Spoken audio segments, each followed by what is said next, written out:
Welcome to English study point. প্রিয় শিক্ষার্থী, আসো তোমাদেরকে আমরা দুটি জিনিস শেখাই সহজে, এটা স্বাভাবিকভাবে ব্যবহারের জন্য। দিস এবং দ্যাট। এই যে দিস এবং দ্যাট, এই দুটি শব্দ সাধারণত ইঙ্গিত করার জন্য ব্যবহার করা হয়ে থাকে।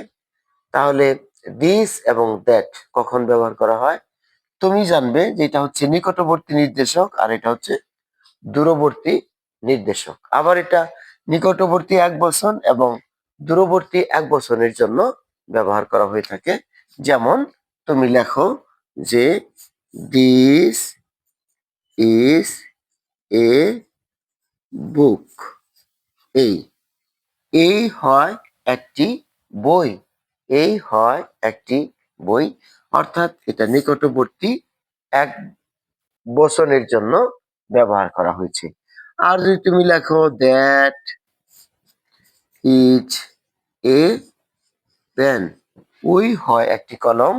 এই দূরবর্তী এক বচনকে বোঝানোর জন্য দ্যাট ব্যবহার করা হয়েছে। অর্থাৎ দিস হচ্ছে নিকটবর্তী নির্দেশক যা একটি মাত্র ব্যক্তি বা বস্তুকে বোঝায়, আর দ্যাট হচ্ছে দূরবর্তী নির্দেশক যা একটি মাত্র ব্যক্তি বা বস্তুকে বোঝায়।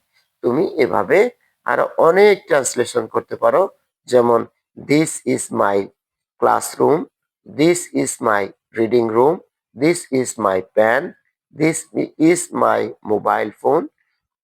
আর দ্যাটের ব্যবহারের ক্ষেত্রে তুমি লিখতে পারো that is our house, that is your father, that is your pencil. Thank you very much.